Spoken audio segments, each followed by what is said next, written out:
부터는 이제 전도서를 좀 공부하려고 하는데 전도서는 참 흥미로운 성경 중에 하나입니다. 우리가 성경을 읽는데 헛되다고 하는 말이 굉장히 많이 이 성경에 나옵니다. 이 전도서 오늘 이 말씀 가지고 오늘도 하나님 없는 인생은 허무하고 헛된 인생입니다. 그래서 제목을 정해봤습니다. 사실은 이게 오늘 설교도 제목이지만은 전도서 전체의 제목이에요. 하나님 없는 인생은 허무하고 헛된 인생, 의미 없는 인생이다. 전도서는 그것을 우리에게 강조합니다. 오늘 첫 시간이므로 좀 서론적인 부분을 잠깐 좀 공부하겠습니다. 성경 강의 시간이기 때문에 무슨 신학적으로 복잡한 것은 하지 않겠습니다.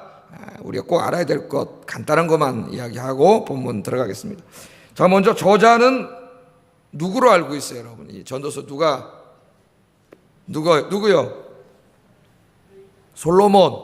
솔로몬이 썼다고 전도서에 돼 있나요?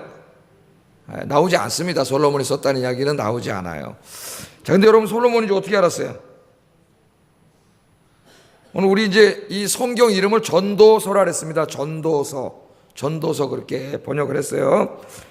이 전도서 저자는 자기를 전도자라고 이야기합니다. 전도자. 이 전도자라고 번역된 히브리어는 코할렛인데 코할렛. 이 코할렛을 번역한 건데 코할렛이 앞에 이 정관사가 붙어서 자주 나오기 때문에 이름 앞에는 정관사가 안 붙죠. 그래서 이름이 아니고 직책이라고 보는 것이 맞습니다. 직책. 여러분 이름 앞에는 정관사가 안 붙죠. 이름은 고유명사이기 때문에 붙지가 않아요. 그래서 붙었다고 하는 것은 이름이 아니라 직책이다. 그렇게 우리가 알 수 있습니다. 그래서 이 코할렛을 뭐라고 번역할 거냐? 영어 성경에 보면 ecclesiastes 이렇게 해놨어요. 그것은 그 회중들 그런 이야기입니다. 회중들에게 가르치는 사람, 그래서 가르치는 자라고 선생이라고 번역할 수도 있고 좀 중립적인 의미로 번역한 거예요. 그러나 누구를 가르쳐요? 교회 안에서 교인들을 가르치기 때문에 하나님의 백성들을 가르치기 때문에 그런 의미에서는 성경을 선포하는 전도자, 프리처라고 번역할 수도 있습니다. 우리말에는 후자를 따랐어요. 후자를. 그래서 전도서라고 하고 전도자라고 그렇게 이야기를 합니다. 그럼 여기에 이 전도자로 번역된 코할렛은 누구냐? 지금 이 전도서를 이야기하고 설교하고 있는 사람은 누구냐? 누구인가는 이야기하고 있지 않지만 1장 1절에 보면 자기를 누구라 그래요. 한번 읽어보겠습니다. 1장 1절 시작. 다윗의 아들로 예루살렘 왕이 된 사람 누구예요? 솔로몬이죠. 물론 아들이 아니더라도 다윗의 후손으로 왕이 된 사람을 다윗의 아들이라고도 표현하기도 합니다. 그래서 솔로몬이 아니라고 하는 사람도 있어요. 우리 그런 건 이제 생각하지 않겠습니다. 신학교도 아니고 뭐 저자가 누구냐 했고 또 제가 1번, 2번, 3번, 4번 이런 건 안 하겠어요. 또 1장 1절 말씀에 다윗의 아들 예루살렘 왕이라고 돼 있고 또 12절에도 똑같이 돼 있어요. 12절도 한번 읽어보겠습니다. 시작. 예루살렘에서 이스라엘 왕이 됐다 이렇게 이야기하고 있는 것으로 봐서 우리는 이 지금 이야기를 하고 있는 전도서를 설교하고 있는 이 사람이 이 코할렛이 누구라고요? 솔로몬. 우리는 솔로몬이라고 믿습니다. 뭐 솔로몬이 아니더라도 상관은 없어요. 하나님 말씀이면 되니까. 그러나 솔로몬이면은 저술연대가 어느 정도 되겠어요? 주전 한 10세기 정도 되겠죠. 주전 10세기. 솔로몬이 아니라고 하는 사람들은 주전 한 3, 4세기에 쓰여졌다고 하는 사람들도 있어요. 뭐 그런 거 뭐 잊어먹어도 됩니다. 하여튼 우리는 주전 10세기 정도에 솔로몬이 한 이야기다. 그러니까 하나님께서 솔로몬을 통해서 우리에게 주신 말씀이다. 그렇게만 정리하고 넘어가겠습니다. 자, 이 전도서에 다른 건 하지 않고 주제가 굉장히 중요한데요. 전도서가 어렵습니다. 주제도 어렵고 주제 파악하기가 어려운 것은 이 구조 분석을 하기가 너무 어려워요. 어디서 이렇게 문단을 나누어야 될지 뭐 도저히 감이 잡히지가 않습니다. 이 전도서를 읽으면. 저도 몇 번 시도를 해봤는데 잘 되지가 않습니다. 이것이. 그래서 구조 분석은 하지 않고, 하여튼 전도서는 우리가 쭉 읽어보면은 전도서는 인생론이에요. 인생론. 굉장히 깊습니다. 그 내용이. 인생에는 어떤 의미가 있는가? 여러분 인생에 어떤 의미가 있습니까? 여러분 인생에 그런 걸 생각하고 사세요. 전도서를 언뜻 피상적으로 읽어보면은 인생이라는 것은 아주 무의미한 것 같습니다. 왜? 헛되다 그래요. 헛되다고. 무려 38번이나 헛되다는 말이 나옵니다. 이 전도서에. 구약 성경 한 70여 번 헛되다는 말이 나오는데 그 절반 이상이 전도서에 다 있어요. 그러니까 인생을 이야기하면서 헛되다 그래요. 헛되다고. 그러니까 우리 인생이라는 게 해 아래서 우리가 수고하고 애쓰고 땀을 흘리고 공부를 하고 뭐 돈을 벌고 권력을 얻고 지식을 얻고 지혜를 얻고 명예를 얻고 인기를 얻고 이런 거 전부 이야기하면서 앞으로 읽어보면 알겠지만 다 뭐라 그래요? 다 헛되다 그래요. 다 헛되다고. 그래서 누가 이 성경을 제일 좋아하냐면은 공부하기 싫어하는 사람들이 제일 좋아합니다. 게으른 사람들이 좋아해요. 잘못 읽어가지고. 왜냐하면 전도서 끝에 뭐 있어요? 공부를 많이 하면은 눈만 아프고 피로하니까 공부 너무 하지 말라 그런 말씀이 있어요. 공부 너무 하지 말라. 그래서 실제로 어떤 분이 간증하는데 재밌는 이야기하는데 영국에서 자기가 공부를 하는데 구약 시간에 한 학생이 전도서 공부하는 시간에 그렇게 얘기했다 그래요. 전도서 분이 이제 시험 보니까 두꺼운 책을 몇 권 소개해 주면서 이 책을 공부하라고 교수가 그랬더니 손독이 일어나가지고 전도서 본문 읽으면서 이 전도서에 보니까 이게 피곤하게 공부하지 말라 그랬는데 왜 이렇게 책을 많이 읽히냐고 이렇게 우스갯소리를 했다는 얘기를 들었습니다. 잘못 이해하면은 우리가 이 해 아래서 수고하는 인간의 모든 노력이 다 헛되니까 그거 해보면 뭐예요? 다 헛된 건데. 그렇게 잘못 오해될 수가 있습니다. 헛되다고 이야기를 해요. 여기 헛되다는 말은 히브리 말로 헤벨이라는 말을 번역한 것인데 헤벨의 이 문자적인 의미는 호흡. 좀 이따 좀 살펴보겠지만 시편에서는 호흡. 한 번 우리가 숨 쉬는 거. 이런 의미도 있고요. 또는 안개 있죠, 아침에. 안개라는 의미도 있고, 연기. 그런 의미가 있습니다. 이게 이제 문자적인 의미고, 여기에서 파생되어져 가지고 상징적인 의미가 나오는데, 그 상징적인 의미가 공허한, 덧없는, 헛된, 그렇잖아요. 한 번의 호흡같이 짧고 덧없는, 연기처럼 금방 사라져요. 안개처럼 금방 없어지는, 뭔가 헛되고, 무의미하고, 그죠? 덧없는 그런 이제 상징적인 의미가 여기에서 파생되어져 나옵니다. 자, 인생은 다 헛되고 해 아래서 우리가 수고하는 모든 게 다 헛되다고 이야기하고 있는데, 그럼 전도자는 염세주의일까요? 염세주의자? 여러분 염세주의자들 좋아하십니까? 오래전에 우리나라 여중생들이 쇼펜하우어의 염세주의자죠. 쇼펜하우어라고. 인생론을 읽고 5명이 자살한 적도 있습니다. 아이들이 얼마나 성숙하고 똑똑한지 그 어려운 책을 자기들이 읽었어요. 염세주의 같아요. 피상적으로 읽으면은. 그럼 뭐 삶의 의미가 뭐 있어? 다 헛된데. 우리가 노력하고 수고하는 게 다 헛돼. 공부하는 것도 다 헛돼. 심지어는 지혜도 다 헛되다 그래. 그럼 뭐하러 살아요 우리가? 그래서 실제로 이 인생의 헛됨을 깨닫고 자살해야 된다고 주장한 사람들도 있었어요. 똑똑한 사람들이. 자, 염세주의는 아니겠죠. 염세주의는 뭡니까? 인생과 피조세계를 향한 하나님의 선하신 뜻을 무시하고 모든 것을 비관적으로 부정적으로만 바라보는 병든 사상이에요. 성경이 염세주의를 이야기할 리가 없어요. 염세주의자는 아닙니다. 그렇다면 전도자는 왜 이렇게 우리의 인생을 비관적으로 부정적으로 바라보고 있을까? 왜 그런 것 같습니까? 여기에는 전도자가 그렇게 함으로써 자기가 이야기하고 싶은 굉장히 중요한 메시지를 더 부각시키려고 그러는 거예요. 여러분 한 색깔을 더 부각시키려면, 이 까만색을 부각시키려면은 어떤 색하고 같이 있으면 더 부각될까요? 보색하고 있으면 하얀색.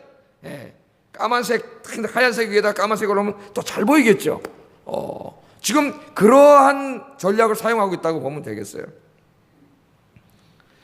전도자가 해 아래서 관찰된 인생의 모든 것들에 대해서 부정적인 결론을 내린 목적은 염세주의를 가르치기 위함이 아니고 오직 하나님만이 인생의 참 의미를 줄 수 있음을 강조하기 위함입니다.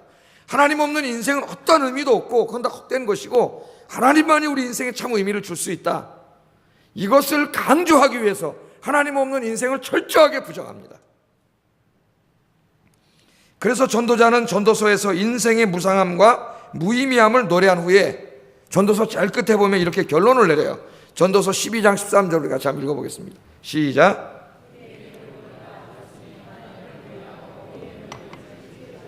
이것이 모든 사람들의 본분이니라. 아멘. 자, 여기서 우리는 왜 전도자가 헤아려서 벌어지는 인생의 모든 일들을 그렇게 철저하게 비관하고 부정적으로 바라보았는가를 깨닫게 됩니다. 하나님 없는 인생은 그가 아무리 많은 지식과 지혜를 가지고 있고 돈과 권력과 인기와 명예를 가지고 있다 할지라도 그게 다 헤벨이 아까 뭐라 그랬어요? 헛된 것이라는 거예요. 헛된 것. 그것을 우리에게 강조하고 있습니다. 왜 헤벨이냐? 그래서 전도서를 읽어보면은 헤벨을 이야기할 때 같이 부각되는 주제가 뭐하냐? 죽음이에요. 죽음. 왜 헛됩니까? 죽으니까. 영원하지 않으니까. 그러니까 헛된 거예요. 왜 인간의 모든 노력과 수고가 다 헛됩니까? 죽잖아요. 죽음 앞에 인간은 평등합니다. 모든 사람이 죽습니다. 권력자도 죽고 힘없는 사람도 죽고 부자도 죽고 가난한 자도 죽고 지식인도 죽고 배우지 못한 사람도 죽습니다. 이야 인간이 유한한 존재라고 하는 것은 만고의 진리고 그것을 부정할 사람 아무도 없어요. 내가 아무리 모든 것을 다 여기서 누리고 가졌다 할지라도 조금 있으면 죽을 건데 전도서 읽으면 이제 그게 나와요. 네가 죽으면 네가 모아놓은 게 다 그게 무슨 소용이 있느냐 그 말이에요. 네가 죽으면 그 다음 세대가 그거 가지고 엉망진창으로 쓰든지 다 망쳐놓든지 다 할 텐데 네가 그거 다 끌어안고 있으면 뭐 할 거냐 이거예요. 죽음으로 다 허무한 거예요. 죽음으로. 그래서 죽음 앞에서 인생은 다 헤벨입니다. 헤벨. 제가 이제 죄송한 말인데요. 저보다 연세 드신 분이 많기 때문에 아마 이제 성도님들이 저보다 연배가 위가 많으셔서 다 그런 과정을 거치셨을 거예요. 저 같은 이제 50이 넘어가면서 어느 순간에 인생이 허무하다는 생각을 하게 됩니다. 세월이 빠르고 조금 있으면 뭐 이제 은퇴해야 되고 뭐 이제 죽어야 되잖아요. 예? 50 전까지 그런 생각을 안 가졌어요. 그러다 보니까 굉장히 좀 어떻게 인생이 허망하게 느껴지고 이거 뭐 이렇게 굳이 이렇게 남은 인생을 이렇게 살아서 되겠는가 하는 어떤 이 좀 좋지 않은 생각이죠. 좋지 않은 생각. 죽을 때까지 우리는 최선을 다해야 되는데 그런 생각이 사실 들어요. 인생 속에. 이게 참 인생이 빨리 지나가고 내가 뭐 그걸 다 누려서 엄청난 명예를 얻고 뭐 와, 저 사람 대단하다. 그거 뭐 하겠냐. 좀 있으면 죽을 건데. 죽으면 금방 다 잊어먹어요. 한 사람이 여기에 무슨 우리 자죽을 남긴다는 게 어떤 사람이 이런 말을 했죠. 강가에다 돌멩이 하나 집어던지는 거랑 똑같다 그랬어요. 여러분 강에다 돌멩이 하나 집어던지면 어떻습니까? 파문이 일겠죠. 파문이 쑥 금방 싹 퍼져나가 없어져요. 예?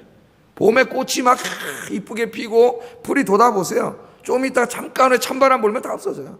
꽃이 어디 피었는지 어디서 뭐가 자라는지 아무도 몰라. 그게 우리 인생이란 말이에요. 그게 인생이에요. 예?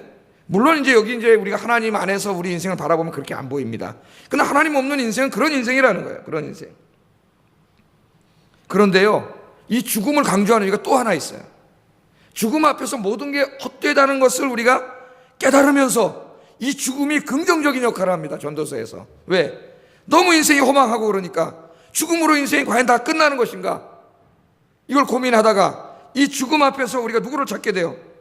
이 세상 너머에 또 다른 세상이 있지는 않는가? 관심을 갖게 되고 우리가 유한하고 죽는다는 이 생각은 결국 우리를 절대자이신 하나님께로 이끌고 와요. 그래서 죽음은 두려운 것이면서도 어떻게 보면 선물이에요. 선물. 하나님의 선물이에요. 죽기 때문에 우리가 약하기 때문에 허망하기 때문에 두렵기 때문에 절대자를 찾게 합니다. 하나님 앞으로 우리를 인도해 옵니다. 전도서에서 그래서 죽음과 헛됨이 연결되어 있어요. 그럼 우리는 그냥 죽음과 헛됨 속에서 다 그렇게 맨날 염세주의자들은 그렇게 살다 자살하고 다 죽잖아요. 여러분 제가 보니까 시인이라든가 미술하는 사람이나 예술하는 사람 중에 유명한 사람 상당수가 자살했습니다. 왜 자살을 했을까? 제가 생각을 해봤어요. 이 시를 쓰거나 이 그림을 그리거나 이럴 때 굉장히 그 명작품이 나오려면 우울해져야 돼요. 고호도 정신병에 시달릴 때 제일 좋은 그림을 그렸어요. 그러니까 그 모두가 우울 모드로 우울 모드로. 예? 그래서 막 그런 감정 속에서 이렇게 살아요. 하나님을 믿는 사람은 괜찮은데 거기서 빠져나오지 못하는 거예요. 상당히 많은 문인들이 자살해요. 자살로 인생을 마칩니다. 그럼 그렇게 살아야 됩니까? 아니에요. 그래서 전도서에서 또 하나 강조하는 주제가 있어요. 그게 뭐냐면은 기쁨이에요. 기쁨, 즐거움. 하나님 없는 사람들은 그렇게 살겠지만은 하나님 믿는 사람은 그렇지 않아요. 우리가 하나님 안에서 인생의 의미를 깨닫고 우리는 주님 안에서 기쁘고 즐겁게 살아요. 그런데 우리가 누리는 즐거움은 세상 쾌락주의가 아니에요. 먹고 마시고 즐기는 게 아니에요. 누구 안에서? 하나님 안에서. 오늘 여러분 어디 오셨어요? 교회 오셨잖아요. 예배 드리잖아요. 우리의 기쁨은 어디 있어요? 여기 오는 데 있어요. 예? 예수 믿는 사람이 언제 제일 즐거워야 돼요? 예? 예배 드릴 때 제일 즐거워야죠. 교회 와서 봉사할 때, 성가대 할 때 제일 즐거워야지. 제일 즐거운데 뭐 하겠어요? 성가대 하겠죠. 예? 쾌락주의가 아니에요. 하나님이 주시는 인생을 가족과 함께 즐겁게 살라 그래요. 이웃과 함께 하나님이. 세상을 즐기라는 얘기가 아니라 주님 안에서.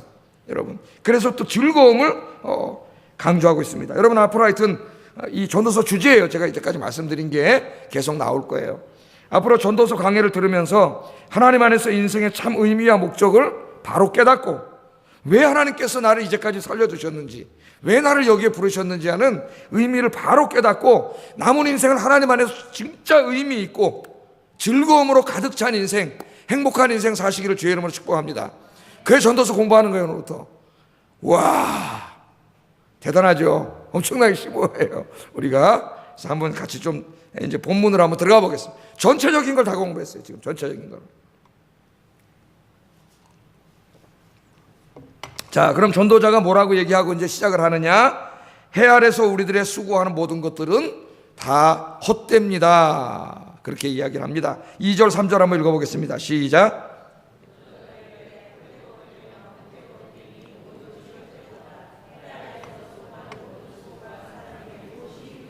예, 아멘. 여기 헛되다 그랬습니다. 아까 서론에서 잠깐 공부했지만 좀 자세히 공부해 보겠습니다. 헛되다는 뭐를 번역했다고요? 헤벨. 이제 좀 아세요? 헤벨.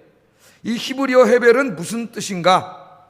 아까 우리가 서론에서 공부한 것처럼 문자적 의미는 안개 혹은 연기라 그랬습니다. 안개, 연기 혹은 호흡 그런 의미라 그랬어요. 이 현대 이 전도서를 번역하는 번역가들은 이런 물질적인 해석을 선호해. 특별히 그 자크 엘룰이라고 하는 사람, 전도서를 가장 심오하게 쓴 사람은 제가 볼 때는 자크 엘룰이라고 하는 사람이에요. 존재의 이유라고 하는 책으로 제목으로 번역이 되어 있는데 이 물질적인 의미에서 상징적인 의미인 헛됨이 나왔다고 그렇게 해석을 하고 있습니다. 자, 헤벨이 뭐냐? 왜 인생이 헛되냐? 헤벨이 무슨 뜻이냐? 헤벨은 우선 안개, 연기, 호흡이에요. 모든 것이 아침에 땅에서 올라와서 아침에 탁 안개가 꼈어. 오늘 안개가 얼마나 꼈는지 105중인가 6중 추돌을 사고가 났습니다. 고속도로에서. 와, 안개 때문에 106중인가 5중인가 추돌 사고가 났어요. 아니, 안개가 꼈는데 왜 그렇게 사람들이 달리는 거예요, 차를? 예? 잘 앞도 안 보이는데. 그렇게 사고가 났어요. 안개가 자욱해. 금방 세상을 다 삼킬 것 같은데 조금 이따 햇빛이 뜨면 안개 어떻게 돼요? 싹 없어져 버려요, 안개가. 예? 연기도 바람만 불면 싹 다 없어져요. 그래서 여기 헛되다고 하는 것은 이 헤벨은 안개입니다. 안개. 그래서 야고보서 4장 14절에도 인생 너희들이 무엇이냐? 너희는 잠깐 있다 없어지는 안개니라. 그렇게 얘기했습니다. 왜 그 말했을까요? 내가 내일부터 저기 나가서 돈 벌어야지. 1년 계획 세워가지고 돈 많이 벌고 사업해가지고 집 짓고 잘 살아야지. 하나님 없이 이렇게 인생의 계획을 꿈꾸는 자들에게 하신 말씀에, 야 이놈들아, 인생이 네가 1년 후에 네가 살아있을지 죽을지 어떻게 알아? 예? 오늘 밤에 내가 너 데려가려고 하는데 네가 어떻게 알아? 예? 그러면서 인생이 뭐라고요? 잠깐 없어지는 안개와 같은 인생에 뭐 이렇게 욕심두고 그걸 뭐 다 가지려고 그렇게 사냐고 하나님이 하신 말씀이에요. 인생은 안개처럼 잠깐 있다가 잠시 후에 해가 뜨면 사라지는 짧고 덧없다는 의미에서 인생은 헤벨입니다. 헤벨. 헛되다고 이야기하고 있습니다. 어쩌면 솔로몬은 이러한 인생의 지혜를 아버지 다윗에게 배웠는지 모릅니다. 왜냐하면 다윗이 먼저 이야기했어요. 그러니까 여러분 자녀들에게 신앙교육을 잘 시키세요. 인생에 대해서. 한번 볼까요? 시편 39편 5절 한번 읽어보겠습니다. 시작.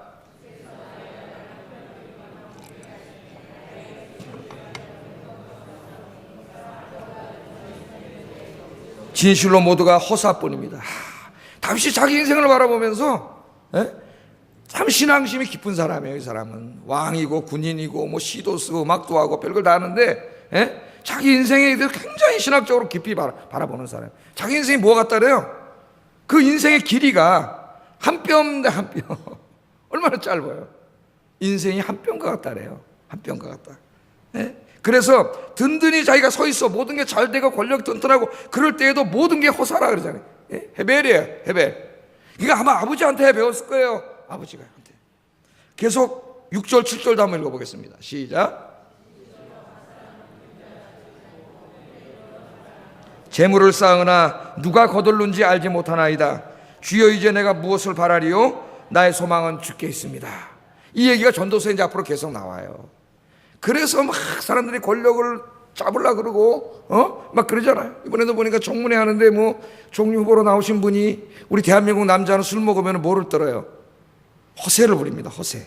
허풍을 부려. 내가 누군데 내가 뭐 총장도 시키 내가 밥 먹고 허세 부리다가 그걸 어떤 기자가 또 녹취해 놔가지고 지금 당하고 있잖아요. 저렇게. 그게 뭐 아무것도 아닌 허세 부리지 마세요. 허세. 있는 대로 사는 게 제일 좋은 거예요. 여기 보면은 그 인생은 다 그림자 같고 말이죠. 그걸 뭘 헤벨인데 그거 연기 같은 걸 뭘 그걸 다 자기가 가진 척하고 그걸 다 끌어안으려고 그렇게 하느냐. 그러면서 다윗이 뭐라 그래요? 그걸 다 누려봤잖아요. 다윗이. 나는 그런 데 소망 두지 않겠다는 거 아닙니까? 나의 소망은 어디 있어요? 오직 주께 있습니다. 할렐루야. 이걸 깨달으면 여러분 지금 집에 가셔도 됩니다. 여러분 소망 다윗이 어디다 두고 산다래요? 그런 곳에 두지 않아요. 다 가져봤어요. 소망이 될 수 없는 것들이에요. 그게 있어도 행복하지 않아요. 하나님이 없으면 마음속에 인생은 행복할 수 없어요. 그래서 자기는 누구에게 소망 두고 산다고? 하나님께 소망 두고 산다고 이야기합니다. 안개와 같은 인생, 한 뼘 길이 같고 짧은 한 번의 호흡 같은 인생에 소망 두지 말고 오직 하나님 한 분께만 소망 두고 사시는 여러분 되기를 주의 이름으로 축복합니다. 다음으로 헤벨은 헛되다는 뜻입니다. 헛됨. 이 헛됨에는 두 가지 의미가 나와요. 하나는 환상입니다. 환상. 신기루예요. 신기루. 여러분 사막에서 막 갈증이 너무 심하게 나면은 물 안 먹으면 죽지 않습니까? 그럼 이 사람이 물을 찾는데 저쪽에서 햇빛에서 뭔가 아지랑이 같은 게 올라오는 거 보면 뭘로 보여요? 갑자기 휘끗한 눈이 돌아가지고 그게 물로 보여요. 딱 물로 보여요. 그래서 그게 물인지 알고 생명수인지 알고 달려가는 거지. 저기만 가면 살 수 있다. 그리고 딱 달려서 먹으려고 딱 보니까 없어요. 그럼 이 사람 어떻게 될까요? 절망해서 죽습니다. 그게 신기루예요. 신기루. 그런데 여기 인생이 왜 헛되냐? 인생이 환상이라는 거예요. 하나의 신기루예요. 우리가 그 실체인지 알고 그렇게 추구하려고 했던 돈과 권력과 부귀영화, 인기, 명예, 건강과 아름다움, 이거 아닙니까? 우리가 추구하는 게 즐거움과 쾌락을 추구할 수 있겠지요. 그걸 벌써 다 잡으면은 그게 자기 인생의 의미 있게 하고 행복하게 할 줄 알고 보니까 저쪽에 있는 것 같아. 이 길로 가면 될 것 같아. 열심히 달려갔어요. 여러분 그걸 딱 잡으려고 딱 가보니까 뭐예요? 그게 행복을 줄 수 없어요. 여러분의 인생의 문제를 해결해 줄 수 없어요. 여러분의 인생의 의미를 줄 수 없어요. 하나 신기루에 불과해. 그럼 어떻게 됩니까? 깨닫는 순간 이미 늦었어요. 죽음이 찾아왔어요. 그게 인생이에요. 여러분 인생이에요. 그러니까 그렇게 안 살으려면 이 하나님 말씀을 잘 들어야 돼요. 오늘 전도서 말씀을. 그래서 신기루라는 의미가 있어요. 신기루. 전도자는 이 신기루를 향해 달려가고 있는 이 불쌍한 사람들, 특히 달려가려고 하고 있는 우리 젊은이들에게 기껏 공부해갖고 내가 저가 큰 집 사고 차 사고 뭐 부자 배우자 만나가지고 이리 살아야 되겠다 이런 헛된 꿈을 꾸고 있는 젊은이들에게 걸음을 멈추고 하나님을 향하여 인생의 방향을 바꾸라고 외치고 있습니다. 그 전도서 12장에 가면은 청년들에게 이야기하는 거예요. 청년들에게 너희가 청년으로 있을 때 누굴 기억하라고요? 창조주 하나님을 기억하라. 아멘. 여러분 자녀들에게 가르치세요. 헛된 꿈 심어주지 마세요. 허망한 것 심어주지 마세요. 창조주 하나님을 기억하게 하세요. 하나님께 소망 두고 살게 하세요. 여러분도 마찬가지고, 여러분도. 두 번째, 이 해벨은 과시입니다. 과시. 아까 헛됨의 두 번째 뜻이 과시예요. 과시. 과시는 뭐냐? 화장한 여자요, 가면 쓴 남자입니다. 가면 쓴 남자. 여성들이 다 이쁘지만은 진짜 사나이 그 여군들로 해서 나오는 연예인들을 보니까 이쁜 사람이 하나도 없더만요. 왜? 다 화장 지우고 민낯으로 땀 흘리니까 하나도 안 이쁘고, 우리 교인들이 훨씬 이쁘더라고요. 배우가 아무것도 아니에요. 배우가 화장으로 변장한 거야. 변장. 싹 변장하고 눈썹도 붙이고 막 하고 말이죠. 눈썹 문신도 하고 막 다 바르고 말이죠. 예? 여기다 또 막 싹 변장했어요. 실체가 없어요. 그거 다 세수하고 거울을 딱 보면은 아까 그 영화배우 같은 얼굴이 어디로 갔어요? 예? 여러분, 우리 인생이 그와 같은 거예요. 전도자는요, 거울을 보여주는 거예요. 그 아까 우리가 말했던 세상적인 것들로 자기를 외형으로 치장하고 돈 벌고 권력 있고 인기 명예 없고 그래서 대단한 사람인 것처럼 그걸 자기를 가리고 과시하려고 하는 그 자들에게 그 세수를 시켜가지고 거울을 딱 보여주는 거야. 전도서 거울을. 네 본질을 말하는 거야. 네 본질을. 예? 네 안에 있는 고통과 절망과 죽음의 그림자를 왜 못 보느냐는 거예요. 조금 있으면 병들고 늙고 죽을 건데 그걸로 감춰봤자 뭐 하냐는 거예요. 그래서 과시입니다. 헛된 거예요. 그걸로 치장하고 그걸 다 있으면 엄청나게 내가 대단한 사람인 것처럼 보일 것 같지만은 어리석은 자예요. 전도서 거울을 통해서 자기의 본체, 자기의 본 모습, 죽음의 그림자가 뒤에 닥쳐와 있는 자기의 본 모습을 보라는 거예요. 여러분 전도서 공부하는 동안에 볼 수 있기를 주의 이름으로 축복합니다. 그 재밌는 이야기가 있잖아요, 여러분. 신포도 이야기가 제가 한번 얘기한 적이 있는데 그 이소부에 나오지 않습니까? 이 여우가 이제 다 포도 하나 따먹으려고 점프 뛰는데 못 따먹어. 못 따먹어. 창피하잖아요. 그러니까 뭐라 그래요? 야, 내가 저거 못 따먹는 게 아니고 신포도를 해서 안 따먹는 거야, 이놈들아. 그게 우리 남자예요, 남자. 우리는 걔도 큰 소리 한번 칩니다. 야, 내가 저거 성공 못한 게 아니야. 그 아직 가기 싫어서 안 간 거지. 그래서 한번 이렇게 말해보는 거예요. 너무 뭐라 그러지 마세요. 그렇게 또 그래야 기도 살고 그러는 거예요. 그런데 이제 신종 신포도 이야기가 나왔어요. 독일의 한 작가가 심리학자가 썼어요. 짬볼 띄웠는데 진짜로 따먹었어요. 따먹었어요. 바꿨어요, 동화를. 독일의 심리학자가. 따서 딱 먹었어요. 먹으니까 진짜 신포도야, 이게. 진짜 신포도야. 그래서 아이고 쉬어 그러려는데 밑에서 막 박수 쳐가지고 와, 영웅이 됐네. 그러니까 이게 신포도라고 말을 못하는 거예요. 박수를 쳐주니까. 그래서 짬뽕 뛰면서 계속 따먹는 거예요, 요거를. 그래서 위궤양 걸려갖고 죽었어요. 굉장히 중요한 교훈을 줍니다. 우리가 바라보잖아요. 저 높은 자리, 저기 올라가 있는 사람들, 저 국회에 있는 사람, 저 정부에 있는 사람들, 고위공직에 있는 사람들, 저 회사 사장에 있는 사람들, 와, 박수 쳐주고 성공했다는데 그 사람들은 신포도 먹고 있는 거예요, 지금. 신포도. 예? 그 사람들 얘기해 보세요. 죽지 못해서 하는 거예요. 가족들 살리기 위해서. 신포도 계속 먹어야 돼. 밑에서 박수 쳐주기 때문에 아내가 박수 쳐주고 돈 많이 벌어온다고 자식들 우리 아빠 최고라 그러니까 계속 따먹어야 자기 죽는지도 모르고.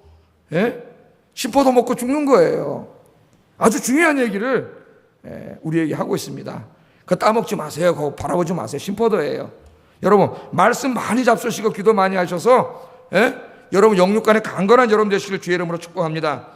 전도서는 이와 같이 인생에 대한 세속주의자의 관점에 도전하는 책이고 인생에 대한 세속적 관점을 대해서 변증하고 논쟁하는 하나님의 말씀이에요.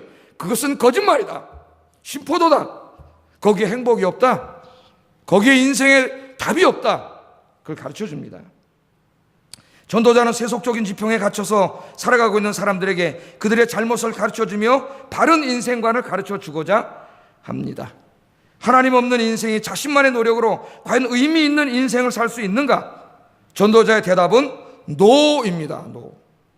하나님 없는 인생의 모든 노력은 다 헛된 것이요 의미 없는 것이라고 이야기합니다. 그런데 어리석게도 교회 다닌다고 하는 사람이 하나님을 추구하지 않고 하나님을 소망하지 않고 하나님을 이용해서 신포도를 따먹으려고 한다는 거예요.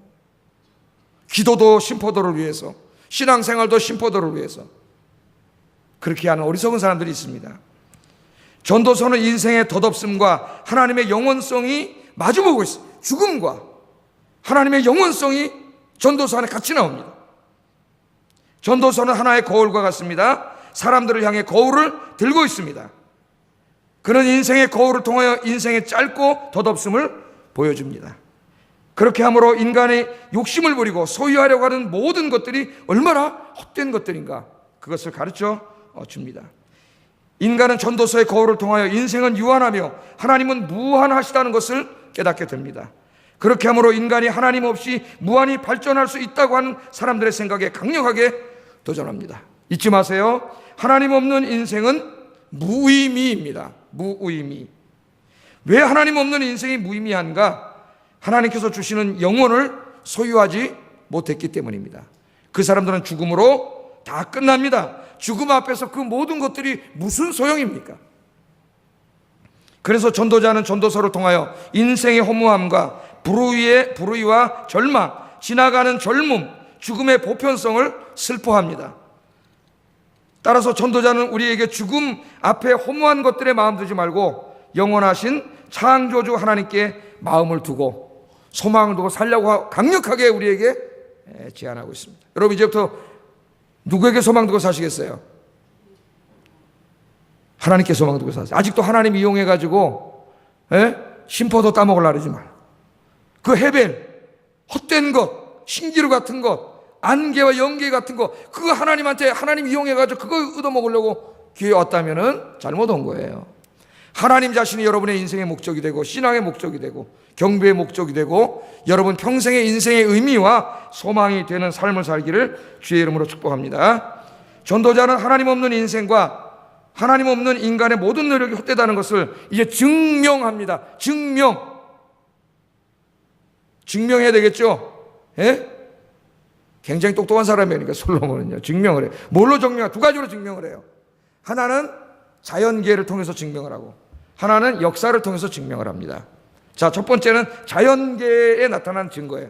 4절 7절 한번 읽어보겠습니다. 시작. 해는 뜨고 해는 쥐되 그 떴던 곳으로 빨리 돌아가고 바람나무로 불다가 북으로 돌아가며 이리 돌며 저리 돌아 바람은 그 불던 곳으로 돌아가고 모든 강물은 다 바다로 흐르되 바다를 채우지 못하며 강물은 어느 곳으로 흐르든지 그리로 연하여 흐르느니라. 야, 이게 무슨 말인 것 같아요? 굉장히 철학적인 말인 것 같은데 어렵죠? 뭐라 그래? 한 세대는 가고 한 세대가 옵니다. 그렇죠? 저도 이제 벌써 우리 어머니 아버지가 저를 낳아서 전맥에서 키웠는데 벌써 제가 50이 넘었고 우리 어머니 아버지 이제 하나님 나라 가실 때가 됐고 저도 좀 있으면 또 갈 것이고 우리 애들이 결혼하고 또 애를 낳고 한 세대는 가고 또 한 세대는 온다는 거예요. 그렇지 않습니까? 그렇게 역사는 계속 진행되는 거예요. 그래서 인간은 유한하기 때문에 인간이 법인을 만드는 거예요. 회사 같은 거. 교회는 법인은 아니지만 법인하고 비슷해요. 왜? 개인은 죽어요. 영원히 하지 못하기 때문에 법인으로 만들어내 그 사람이 죽어도 또 다른 사람이 와서 또 계속 갈 수가 있는 거예요. 매 세대마다 사람들이 열심히 일하고 분주하게 움직입니다. 그렇죠? 매 시대마다 최선을 다해 인간들이 살고 있어요. 또 한 세대 가고 또 다음 세대가 옵니다. 그러나 아무것도 성취하지 못한다는 거예요. 아무것도. 그냥 계속 반복이라는 거예요. 한 세대가 가고 한 세대가 오고 한 세대가 가고 한 세대가 와요. 자, 그러면서 뭐라 그래요? 해 아래 새 것은 없다고 이야기합니다. 인간의 노력으로 더 진보시킨 새로운 것이 없다는 거예요. 인간은 다람쥐처럼 끊임없이 돕니다. 다람쥐 쳇바퀴 돈다 그러잖아요. 여러분, 쳇바퀴 안에 갇힌 다람쥐 보셨죠? 엄청나게 달립니다. 에너지를 다 쏟아서 달립니다. 그런데 진보하나요? 조금이라도 갑니까? 계속 그 자리. 그 지혜를 찾아야 돼요. 하나님 없는 인간의 삶이라는 게 다람쥐 쳇바퀴 돌아 반복되고 순환돼요. 자, 몇 가지 사례를 얘기합니다. 태양을 보세요. 동쪽에서 떠서 서쪽으로 집니다. 내일 또 어디서 뜰까요? 동쪽에서 떠서 오늘 또 어디로, 그 다음날 서쪽으로 지고 동쪽으로 떠서 서쪽으로 지고 계속 어떻게 돼요? 계속 순환된다는 거예요. 계속 순환돼요. 지구가 열심히 자전을 하지만 조금 더 달라지는 것은 없고 다람쥐 쳇바퀴 도는 것처럼 계속 반복되는데 왜 태양이 동쪽에서 떠서 서쪽으로 지고 동쪽에서 떠서 서쪽으로 지고 계속 순환하는 이걸 보면서 왜 인생을 못 보느냐? 그 인생이 그와 같은데 다람쥐 쳇바퀴 도는 걸 왜 모르냐 이거예요. 그만해요 지금 이 말씀이. 태양을 보면서 여러분 아침마다 이제 전도서를 좀 생각하시기를 주 여러분으로 축복합니다. 전도서를 좀 생각해요. 그 다음에 또 바람은 어떻게 한다고요? 북쪽과 남쪽으로 계속 불어댑니다. 바람도 해처럼 계속 움직이지만 전혀 새로운 것을 만들어내지 못합니다. 바람도 순환하기 위해서 엄청난 에너지를 사용하지만 계속 똑같이 방향으로 바람이 어떻게 해요? 반복될 뿐이에요. 여기서 의미는 같아요. 순환성이에요. 순환성. 계속 똑같은 일이 반복될 뿐이라는 거예요. 다람쥐 쳇바퀴 돈다는 거예요. 인생도 바람과 같다는 거예요. 인생에 소망이 없어요. 그 다음에는 물을 보라네. 물도 끊임없이 바다를 향하여 움직입니다. 그죠? 그러나 바다는 결코 넘치지 못합니다. 왜? 바다에서 올라가가지고 비로 와가지고 또 흘러내려가서 또 바다로 올라갔다 또 위에서 돌아가 사람 뱃속으로 들어가면 또 소변으로 다 나가고 질량 보호전의 법칙에 의해서 계속 어떻게 된 물이 순환한다. 이것도 순환이에요. 엄청난 에너지로 물이 돌아다니는 것 같지만은 결국 뭐냐? 똑같은 일이 반복되고 있을 뿐이에요. 지루하고 권태가 오고 거기 어떠한 진보도 없고 다시 또 뭘 말해? 다람쥐 쳇바퀴 도는 거예요. 인생이 그와 같다는 거예요. 인생이. 왜 자연을 보면서 인생을 모르느냐는 거예요. 인생이 그와 같이 헛된 것입니다. 눈은 보아도 족함이 없고 귀는 들어도 가득 차지 않는다고 말합니다. 이는 끊임없는 지적인 호기심을 말하는 것이 아니라 아무리 노력해도 이 무의미의 문제를 해결할 수 없다는 거예요. 인간에게 해결책이 없어요. 좀 이따 제가 이제 실존주의자들을 좀 얘기할 거예요. 여기서 벗어날 수 없습니다. 두 번째는 역사의 증거입니다. 역사의 증거. 8절부터 11절까지 읽어보겠습니다. 시작. 해 아래에는 새 것이 없나니 무엇을 가리켜 이르기를 보라 이것이 새 것이라 할 것이 있으랴. 우리가 있기 오래전 세대들에도 이미 있었느니라. 이전 세대들이 기억됨이 없으니 장래 세대에도 그 후세대들과 함께 기억됨이 없으리라. 아멘. 여러분, 인간의 역사를 보라는 겁니다. 인간의 역사에 새로운 것이 있습니까? 인간의 역사에 진보가 있습니까? 인간의 역사도 역시 반복될 뿐이라는 겁니다. 반복된다는 거예요. 이미 있었던 것이 후에 다시 있고 이미 한 일을 후대에 다시 하는 것뿐이다. 하나님 그렇게 말씀을 합니다. 해 아래는 새 것이 없다. 9절에 그렇게 얘기를 해요. 지금 하고 있는 것들은 모두가 이전 사람들도 다 하던 것들일 뿐이다. 10절에 그렇게 말씀을 합니다. 여러분, 정치를 한번 보세요. 조선시대에 우리나라 보세요. 똑같아요. 모양은 달랐어요. 좀 세련되게 됐지만은, 그럼 뭐 세련됐다는 의미에서는 진보했다고 볼 수도 있겠지만, 뭐 민주주의가 어떻고 하지만 하는 짓은 똑같아요. 하는 짓은 똑같이 파당 나누고 당판 하나서 나라는 망하든 말든 큰 머리 태고 자기 이익을 위해서 싸우는 그 행태가 똑같습니다. 인간의 역사는 순환되고 있음을 우리에게 이야기합니다. 그러므로 인간에게 진보란 없습니다. 오늘날 사회과학자들이, 역사학자들이 인간의 진보를 무한히 찬양하고 있는데 전도서는 거기에 도전합니다. 강력하게 도전합니다. 정말 인간에게 진보가 있는가? 어떤 분이 물어볼 수 있습니다. 목사님, 무슨 말이에요? 아니, 과거와 지금 얼마나 진보가 있는데요?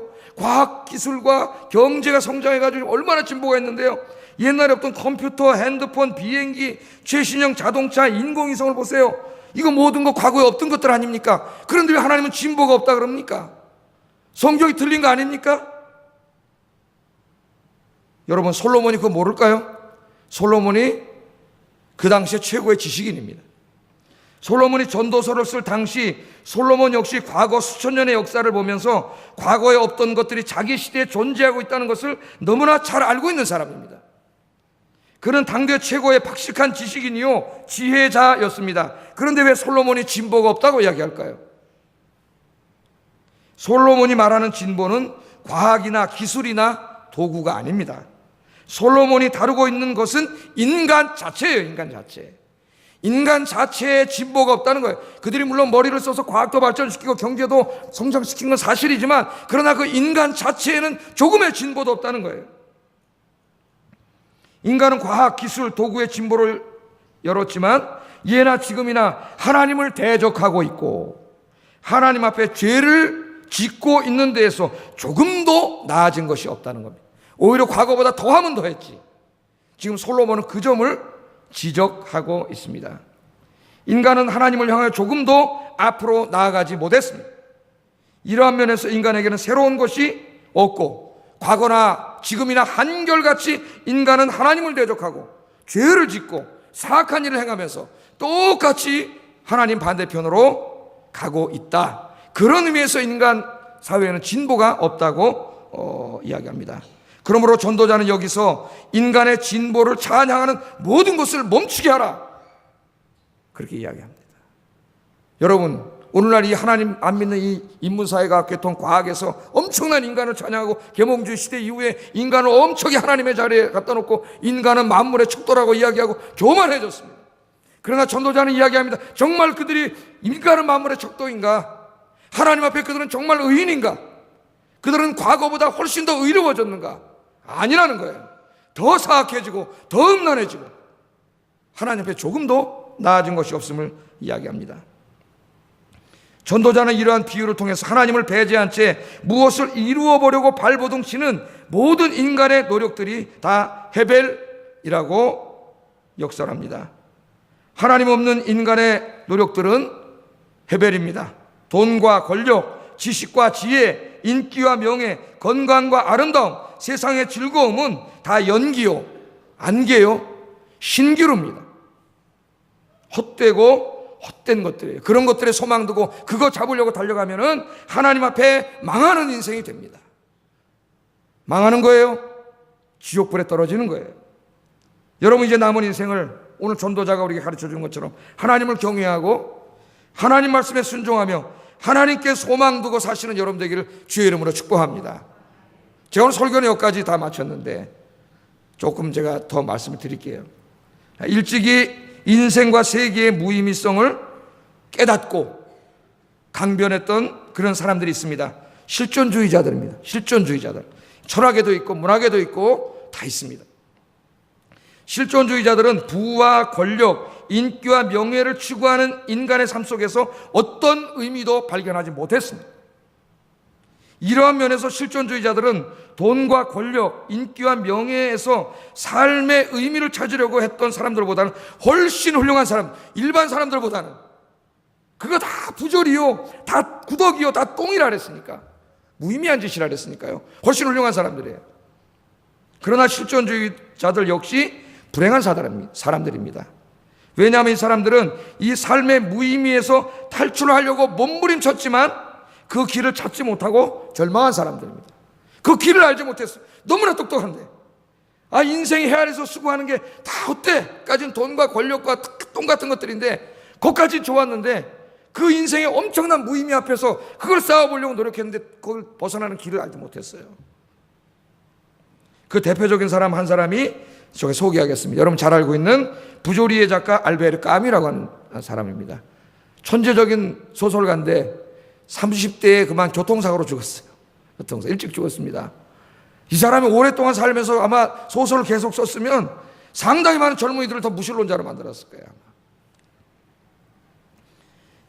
알베르 까뮈는 인생과 세계가 존재하는 단 하나의 의미도 나는 찾지 못한다고 이야기했습니다. 그가 쓴 유명한 책 시지푸스의 신화라고 하는 책에서 인생과 세계의 존재의 무의미성을 발견하게 됩니다. 그리스 신화에 나오는 시지푸스는 어떤 벌을 받았어요? 신들에게 큰 바위덩어리를 쥐고 산으로 끌어올리는 벌을 받았습니다. 그럼 이걸 쥐고 올라가는 거예요. 산 꼭대기로. 얼마나 힘들겠어요?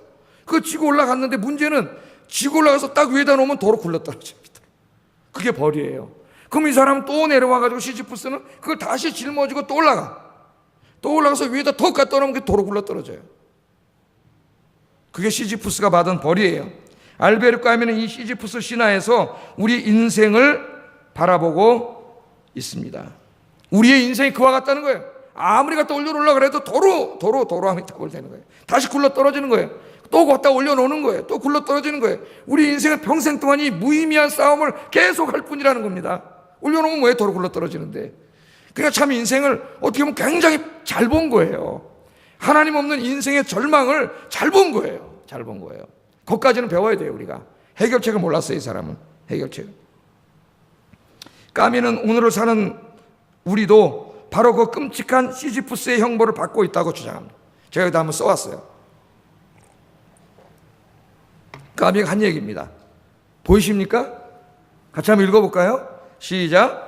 무대장치들이 문득 붕괴되는 일이 있다. 아침에 기상, 전철을 타고 출근, 사무실 혹은 공장에서 보내는 4시간, 점심 식사, 전차, 4시간의 노동, 식사, 수면, 그리고 똑같은 리듬으로 반복되는 월, 화, 수, 목, 금, 토, 일. 이 행로는 대개의 경우 어렵지 않게 이어져 간다. 다만 어느 날 문득 왜라는 의문이 솟아오르고 놀라움이 동반된 권태의 느낌 속에서 모든 일이 시작된다. 그렇잖아요. 한번 생각해 보세요. 월요일이 됐습니다. 출근합니다. 전철 타고 갔어요. 예? 또 4시간 일한 점심시간이 됐습니다. 점심 먹었어요. 또 들어와서 또 4시간 일합니다. 끝났어요. 전철 타고 또 집에 왔습니다. 저녁밥 먹었습니다. 또 뭐 어떻게 하다가 또 하룻밤 잤습니다. 아침에 또 일어납니다. 월, 화, 수, 목, 금, 토 계속 반복. 아까 뭐예요? 태양도 돌고 물도 돌고 바람도 돌고 다람쥐 계속 돌아봐요. 시지푸스가 계속 바위를 울고 올라가봐야 인생은 굴러떨어진다는 거예요. 까미는 현대인들의 권태롭고 전망 없는 일상이 시지푸스의 무용하고 희망 없는 형벌과 같다고 생각했습니다. 인생 자체가 형벌이에요. 그래서 맨 처음에 까미는 뭐라 했냐? 자살해야 된다 그랬습니다. 이런 인생을 살 의미가 없어요. 이게 무슨 의미가 있냐 말이에요. 이게 자살해야 된다 그랬어요. 그러나 나중에 생각이 바뀌었어요. 자살하지 말고 싸우자로 바뀌었습니다. 싸우자로. 그래서 이 두 번째 책이 페스트라고 하는 책인데, 페스트는 이제 흑사병이라고 하는 무슨 병이죠. 옛날에 전염병 걸리면 다 죽어요. 이 페스트에서 주장을 합니다. 이 프랑스 영토인 알제리, 지금 이 아프리카 알제리가 옛날에 프랑스 영이었죠. 그래서 옛날에 그 프랑스의 대표 선수 중에 유명한 세계적인 축구 선수 그 지단이라고 하는 선수가 알제리 출신이에요. 알제리. 그래서 그 유럽에서 축구하면 막 그 이태리 축구 선수가 앞에 와서 하다가 약 올리잖아요. 야, 이 알제리 인물 놈의 새끼야, 뭐 어쩌고. 예? 이름이 화가 나지 머리를 한번 받아버렸잖아요. 이 축구라는 게 참 좋은 운동인데 아주 그 비신사적인 친구들이 있어요. 네. 자, 어쨌든 알제리 오랑이라는 한 도시에서 페스트가 발생을 하니까, 페스트는 전염성이 강하니까 다 차단시켰어요. 졸지에 거기 있는 사람들이 갇혀버렸습니다. 아무도 못 나갑니다. 갇혀버렸어요. 사랑하는 사람들과 생이별을 하게 되고 결국 여기서 죽어야 됩니다. 죽어야 돼요. 그런 상황에 처해 있어요. 여기서 페스트는 무엇을 말하는가? 까미는 이야기합니다. 인간의 삶에 도사리고 있는 절망의 죽음과 절망.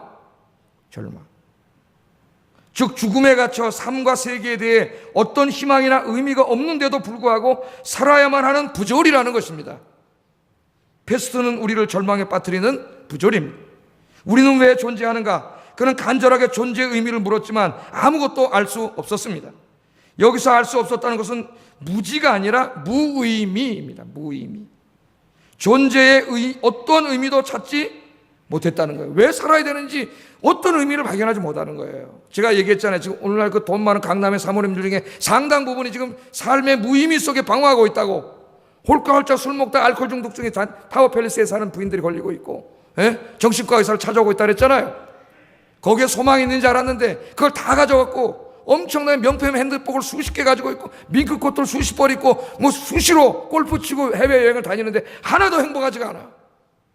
죽고 싶어요. 죽고 싶어. 하루하루 연명하는 게 괴로워요. 괴로워. 이 페스트라는 소설에 나오는 중요 인물을 세 가지. 한 사람은 기자입니다. 기자 랑베르. 또 한 사람은 신부예요. 신부. 가톨릭 신부. 파놀루. 또 한 사람은 의사입니다. 리우. 세 사람으로 이야기가 전개됩니다. 기자 랑베르는 어떤 사람이냐? 무슨 수를 써서라도 자기와 관계없는 죽음의 도시에서 벗어나가지고 사랑하는 여인이 기다리는 파리로 도망갈 공리를 합니다. 까미는 이야기합니다. 이런 사람이 있다는 거예요. 오늘날 삶의 무의미성 앞에서 안일한 일상으로 도피하려고 하는 사람. 세상의 쾌락과 즐거움과 삶의 무의미가 있는데, 절망이 있는데 그 잊어버리려고 술 먹고 즐기고 놀고 이런 이제 그쪽으로 가는 사람입니다. 하이데거는 이런 삶을 사는 사람을 퇴락이라고 했습니다. 퇴락. 신부 파놀로는 우리가 잘 아는 우리 종교인이에요. 신부는 이야기합니다. 설교합니다.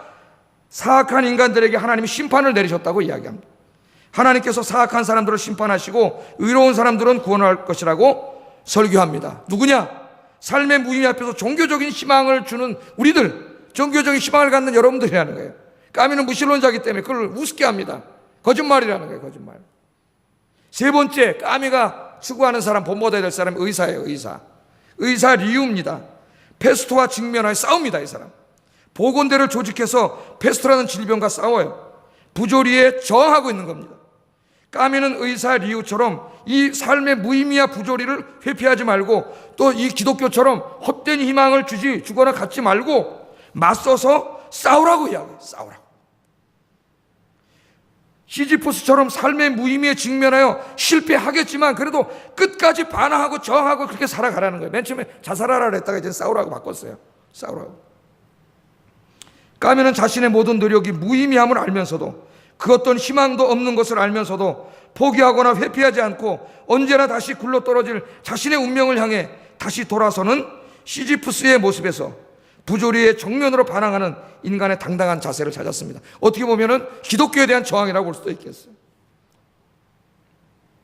까미가 삶의 무의미를 해결하는 방법으로 제시한 것은 헛된 희망 아니고 자살도 아니고 저항하며 버티는 겁니다. 그냥 힘들겠지만, 무의미가 막 몰려오고 자살하고 싶은 마음이 생기겠지만 그냥 치열하게 한번 살아보라는 거예요. 그러면 행복해진대요. 그렇게 해서 행복한 사람 하나도 못 봤습니다. 다 자살로 인생을 마치더라고요. 자살로. 까미는 인간과 세계의 존재의 무의미성을 발견했지만, 제대로 발견했지만 결국 거기서 벗어나는 길을 알지 못했습니다. 버틴다고 절망과 죽음의 문제가 해결됩니까? 여기 절망과 죽음에서 비롯되는 삶의 무의미와 권태로부터 벗어나 의미 있고 즐겁고 행복한 인생을 살 수 있는 길이 있습니다. 내가 버티는 게 아니에요. 내가 어떻게 이겨요? 그 무의미를.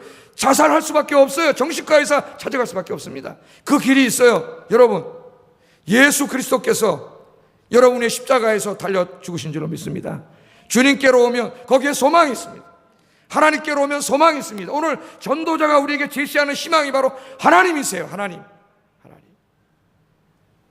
하나님께로 돌아오면 여러분 인생이 의미를 갖기 시작합니다. 그냥 월화수목 금토일 다람쥐 쳇바퀴 도는 인생이 아니라 여러분의 인생의 매 순간순간에 하나님은 우리를 향한 어마어마한 섭리와 뜻이 있다는 것을 깨닫게 되고, 그 한 시간 한 시간이 우리 인생 매분 매초가 하나님 앞에 큰 의미를 갖게 돼요. 그래서 우리는 그 매분 매초가 소중하고 우리는 너무나 행복해집니다. 할렐루야. 다른 데 없어요. 어리석은 삶 사지 마세요. 교회 다니면서 그것 쫓아다니지 마. 그것 쫓아다니느라고 예배 안 오고 교회 안 오고 봉사 안 하고 그러지도 하지 마세요. 하나님만이 우리의 소망입니다. 하나님 앞에 나와서 평생 동안 하나님 경외하면서 하나님 말씀 순종하면서 하나님께 소망 두고 여러분 주님 맡겨준 사명 감당하면서 행복하게 사시는 여러분 되기를 주의 이름으로 축복합니다. 기도하겠습니다. 여러분 한번 생각해 보세요. 기도할 때 나는 혹시 안개와 같고 신기루와 같은 이 땅의 것들을 추구하고 있지는 않은가? 그 심포도 따먹으려고 그러지 않는가?